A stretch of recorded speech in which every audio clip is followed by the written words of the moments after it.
저는 오늘 하나님의 손에서 이루어지는 통일, 하나님의 손에서 이루어지는 통일이라는 제목으로 하나님의 말씀을 증거하도록 하겠습니다. 지금 우리 대한민국을 중심으로 국제 정세가 긴박하게 돌아가고 있습니다. 다가오는 6월 12일은 미북 정상회담이 예정되어 있습니다. 세계 많은 언론과 세계 많은 사람들이 이 회담 그리고 우리 대한민국에 관심을 집중하고 있습니다. 통일을 어떻게 이루어야 될 것인가? 전쟁에 의한 무력적인 통일이 이루어진다면 남북한 7,500만 동포들에게 엄청난 사상적인 피해가 초래될 것입니다. 그러므로 우리는 전쟁에 의한 무력적 통일이 아니라 평화적인 통일을 이루어야 합니다. 그러나 평화적인 통일이라 할지라도 공산주의 통일이라든지 사회주의 통일을 이루어서는 안 되고 자유민주주의에 입각한 평화 통일을 이루어야 될 줄로 믿습니다. 왜 그렇습니까? 저 공산주의는 우리 인간을 물질로 생각합니다. 그래서 공산당을 위해서, 수령을 위해서 얼마든지 물질에 불과한 사람을 죽여도 된다라고 생각하고 있기 때문이죠. 그러나 자유민주주의는 우리에게 자유라는 하나님의 선물을 허락하고 있는 체제입니다.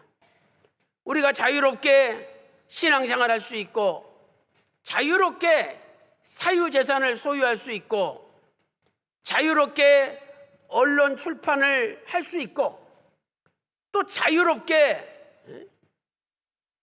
각자의 꿈을 펼칠 수 있는 체제가 자유민주주의입니다. 그러므로 우리는 평화적인 통일을 하되 자유민주주의에 입각한 평화적인 통일을 해야 될 줄로 믿습니다. 창세기 1장 27절을 볼 때 하나님께서는 하나님의 형상대로 사람을 만드셨습니다. 우리 인간이 하나님의 형상대로 지음받았어요. 에베소서 2장 10절 말씀 보니까 우리는 하나님의 만드신 바라. 이 만드신 바라라는 단어는 헬라어로 포이에마죠. 포이에마. 이 단어는 작품이라는 뜻입니다. 각자 저와 여러분이 하나님의 작품이에요. 작품은 어떻게 생겼든지 간에 다 값어치가 있는 거예요. 오늘 내가 못생겼다고 낙심하지 마세요. 못생겼지만 작품이에요. 희귀한 것은 비싼 거예요. 내가 희귀하게 생길수록 비싼 거예요. 이렇게 하나님의 형상대로 하나님의 작품으로 우리를 만드셨는데 우리를 물질로 생각해가지고 당과 수령을 위해서는 얼마든지 죽여도 된다. 이런 공산주의 통일이 이루어진다면 대한민국은 멸망하는 것입니다. 그래서 오늘 또 하나님 앞에 기도할 때 자유민주주의 평화적인 통일을 이루게 해달라고 기도하시기를 바라겠습니다. 그렇다면 대한민국의 자유민주주의 평화 통일을 위해서는 어떻게 해야 할까요?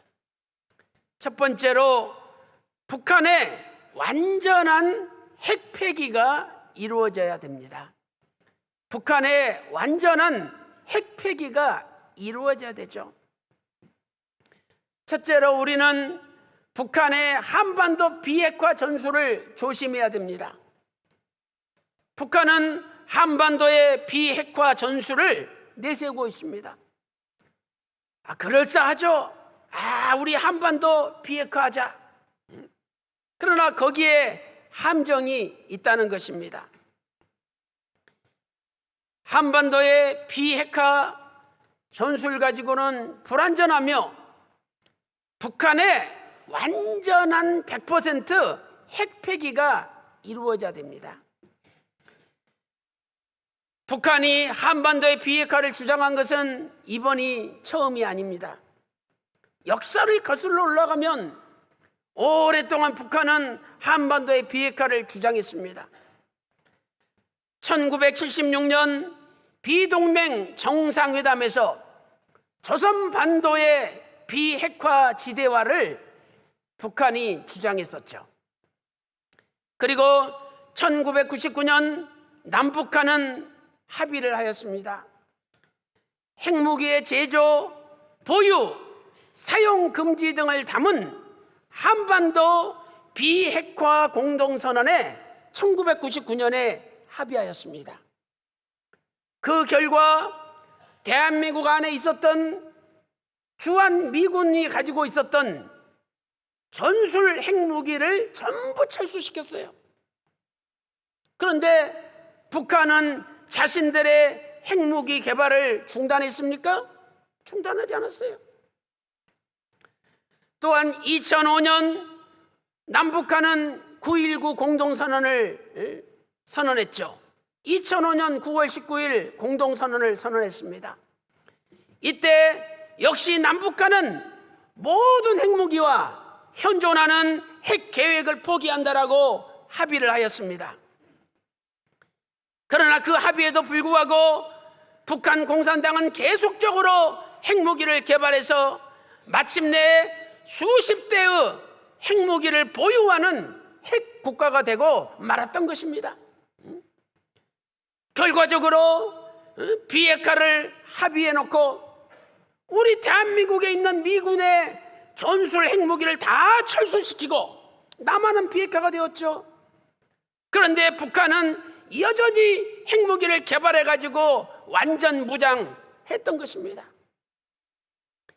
역사를 돌아볼 때 저 북한 공산당의 비핵화 전술에 다 결국 넘어가고 말았던 것입니다. 이 한반도의 비핵화 전술은 김일성이 강조하였고 그 아들 김정일이 이어받았습니다. 김정일은 이 비핵화 전술은 우리 아버지 김일성의 유언이다라고까지 말한 적이 있습니다. 이제 김정은이 이 비핵화 전술을 다시 이어받았습니다. 그러므로 우리는 과거의 역사적 교훈을 깊이 되돌아보면서 북한의 비핵화 전술에 넘어가지 말고 이번 기회에 북한의 완전한 100% 핵폐기가 이루어지도록 해야 되는 것입니다.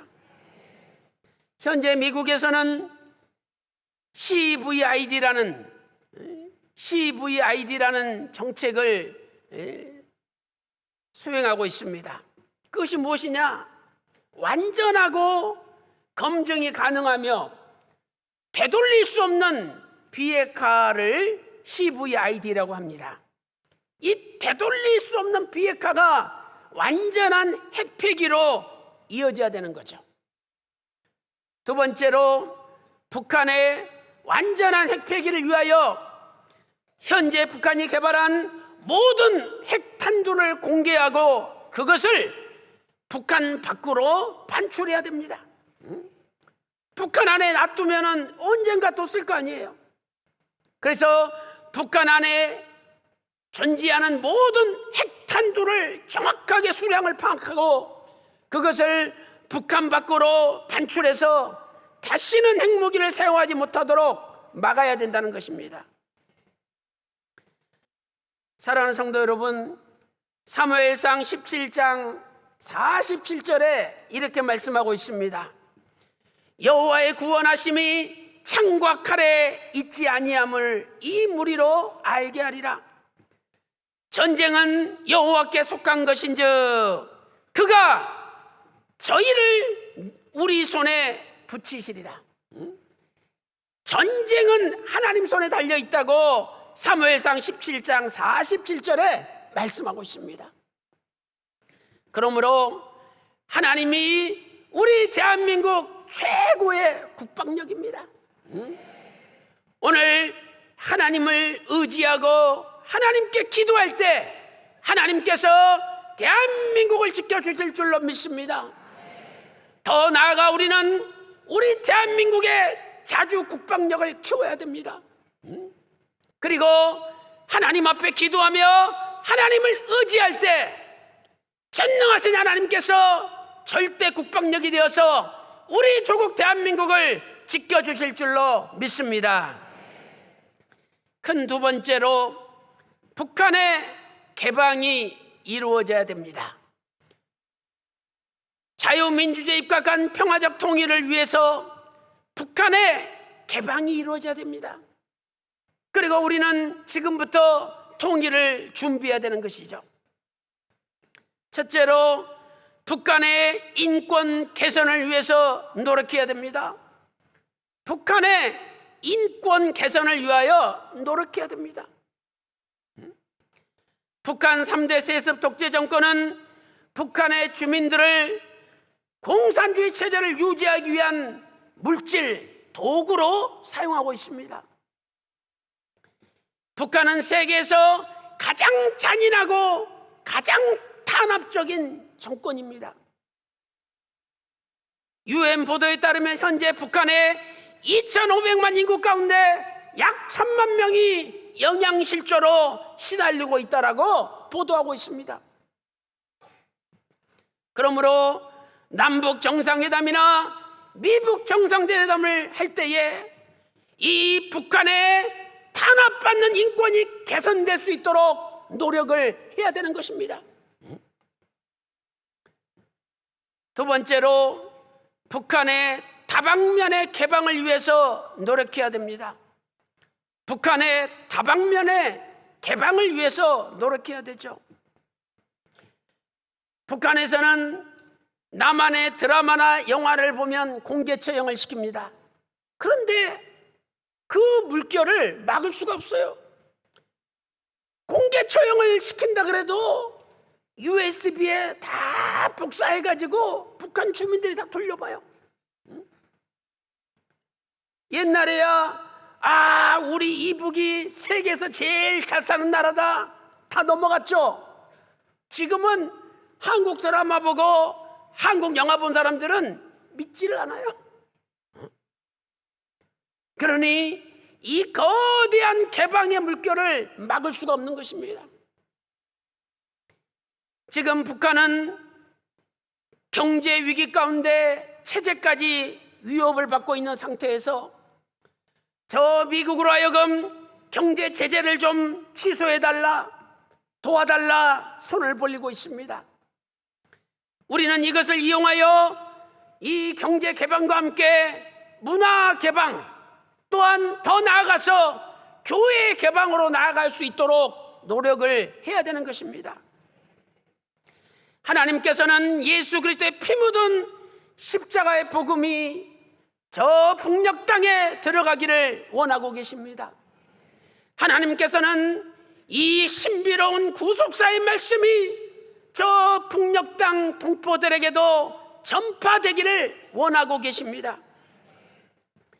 사랑하는 성도 여러분, 이번 기회에 북한이 개방이 되고 저 북녘 땅 동포들에게도 십자가의 복음, 구속사의 말씀이 들어가는 놀라운 기적이 일어나시기를 주님의 이름으로 축원합니다. 세 번째로 북한의 자유로운 종교 활동을 위해서 노력해야 됩니다. 북한의 자유로운 종교 활동을 위해서 노력해야 됩니다. 현재 북한에 약 10만 명의 정치범들이 수용되어 있습니다. 그런데 대부분이 종교적인 이유로, 예수 믿는다는 이유로 수감되어 있습니다. 2017년 UN 보도에 따르면 예수님을 믿는다고 119명이 처형되었습니다. 87명이 소식도 없이 사라져버렸습니다. 770명이 감옥에 갇혔습니다. 한 해 동안. 왜 북한에서는 기독교를 반대합니까? 그것은 김일성, 김정일, 김정은 3대 세습 독재 정권의 우상화 정책의 가장 큰 장애물이 되기 때문입니다. 그러나 하나님의 역사하심을 우리 인간이 절대로 막을 수 없을 줄로 믿습니다.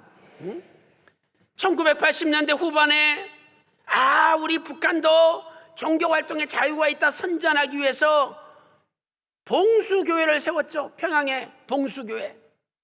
다 자리에 앉혀가지고 억지로 앉혀서 예배드리게 하고 사진을 찍어서 밖에다 내보냈어요. 그런데 놀라운 변화가 일어났습니다. 그 사람들이 설교를 듣고 찬송을 들으면서 진짜 성도로 바뀌어진 거예요.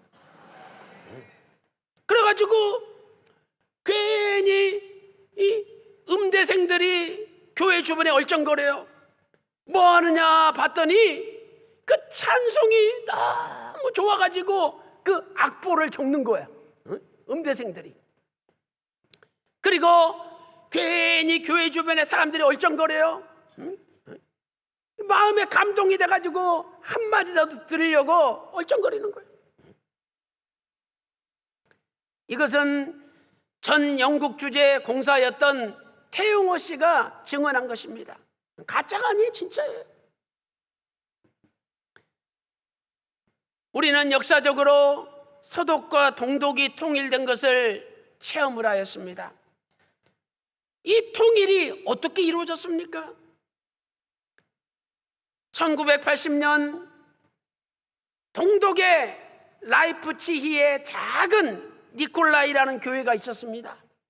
그 교회에서 동독 사람 몇 사람이 몰래 기도하기 시작했습니다. 그리고 햇수로 10년이 지났어요. 1989년 10월 9일 그 평화적인 기도회가 7만 명으로 늘어났습니다. 그리고 한 달 있다가 1989년 11월 9일 날 베를린 장벽이 무너지고 서독과 동독이 통일되었던 것입니다. 이렇게 통일은 하나님의 놀라운 전적인 역사였던 것이죠. 오늘 우리도 대한민국의 통일을 위하여 기도하면 하나님께서 놀라운 역사를 일으키실 줄로 믿습니다.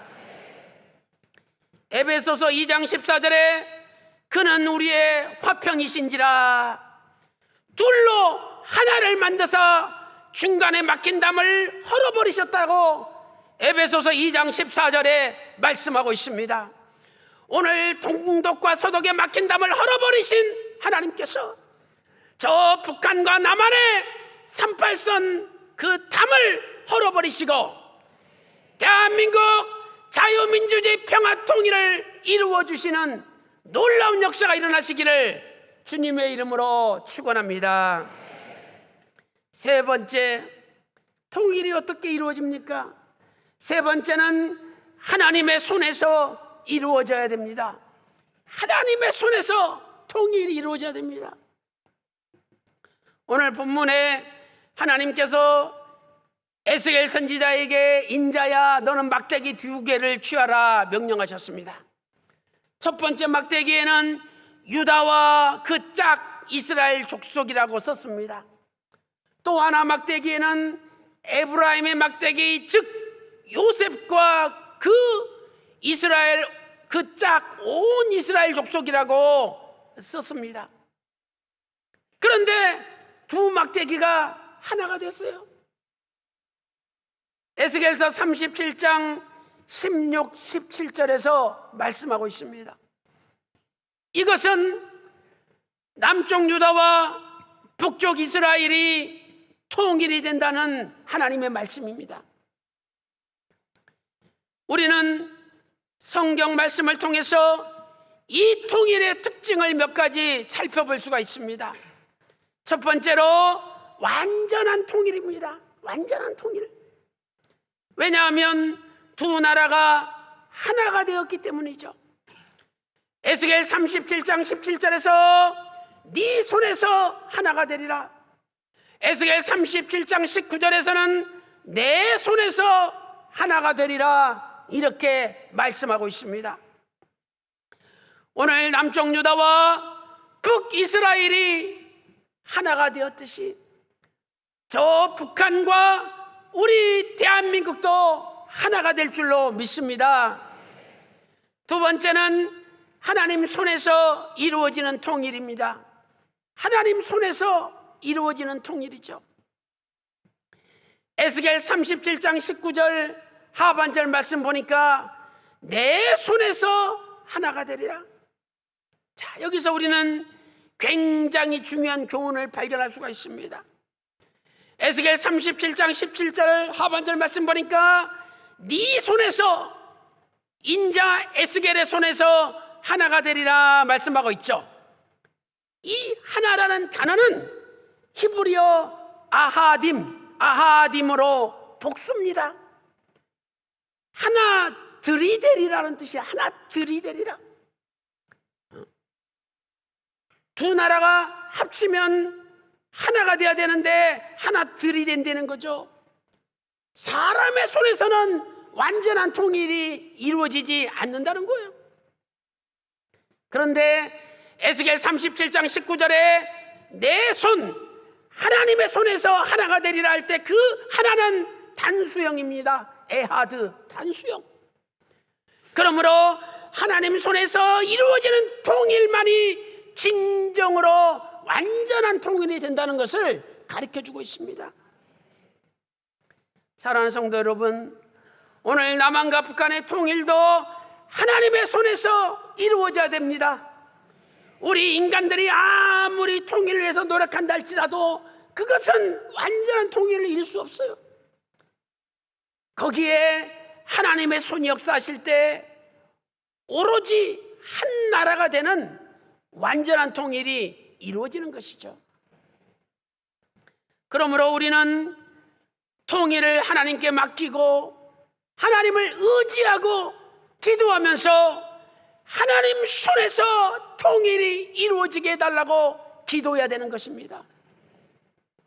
우리 교회는 박유식 원로 목사님을 통해서 지금부터 50여 년 전부터 대한민국의 통일을 위하여 매주 목요일마다 나라와 민족을 위한 재단을 쌓고 기도하였습니다. 오늘 우리의 기도를 들어주시고 하나님 손에서 남한과 북한이 하나가 될 줄로 믿습니다. 세 번째, 다시는 나누어지지 않는 통일입니다. 하나님 손에서 통일되면 다시 나눠지지 않아요. 에스겔 37장 22절 말씀 보세요. 한 나라를 이루시며 한 임금이 모두 다스리게 하리라. 한 나라 한 임금 단수입니다. 완전한 통일이에요. 그러면서 다시는 두 민족이 되지 아니하며 다시는 나라가 나누어지지 아니하리라 말씀하고 있습니다. 사랑하는 성도 여러분, 오늘 우리 대한민국이 통일되기만 하면 세계에서 1등 가는 가장 부강한 나라가 될 줄로 믿습니다. 오늘 우리는 대한민국 역사의 가장 중요한 시점에 살고 있습니다. 이제 더더욱 남한과 북한이 자유민주주의에 입각하여 평화적인 통일을 이룰 수 있도록 예수 그리스도의 복음으로 통일을 이루고 구속사의 말씀으로 통일을 이룰 수 있도록 더더욱 나라와 민족을 위해서 힘차게 기도하는 여러분들이 되시기를 주님의 이름으로 축원합니다. 결론적으로 통일 국가는 예수님께서 다스리시는 나라가 되어야 됩니다. 통일된 국가는 예수님께서 다스리시는 나라가 되어야 됩니다. 에스겔 37장 24절에 내 종 다윗이 그들의 왕이 되리니 에스겔 선지자가 활동할 때는 다윗 왕은 이미 죽고 없어요. 그런데 내 종 다윗이 통일된 나라의 왕이 된대요. 이 다윗은 문자적으로 다윗 왕을 가리키는 것이 아니라 다윗의 후손으로 오시는 예수님을 가리킵니다. 마태복음 1장 1절에 예수님께서 다윗의 자손으로 오시지 않습니까? 에스겔 37장 25절 하반절에서도 내 종 다윗이 영원히 그 왕이 되리라 이렇게 말씀하고 있습니다. 옛날 다윗 왕은 영원한 왕이 아니죠. 영원한 왕은 오직 예수님뿐입니다. 그래서 에스겔 37장 25절에는 나라를 구성하는 세 가지 요소가 다 등장합니다. 첫 번째가 영토, 땅이죠. 야곱에게 준 땅, 그 열조가 거하는 땅이라고 말씀하고 있습니다. 두 번째가 국민 자손이죠. 그들과 그 자자손손이라고 말씀하고 있습니다. 세 번째가 주권 왕이죠. 영원한 왕 다윗이라. 이 다윗 왕은 바로 예수님을 가리킵니다. 예수님만이 만왕의 왕이시여 만주의 주가 되십니다. 사랑하는 성도 여러분, 무엇이 대한민국의 진정한 통일입니까? 예수 그리스도 안에서 이루어지는 통일, 예수님께서 다스리시는 통일이 진정한 통일입니다. 예수님의 나라는 영원한 나라입니다. 에스겔 37장 25절부터 28절에 영원이라는 단어가 무려 5번이나 등장하고 있습니다.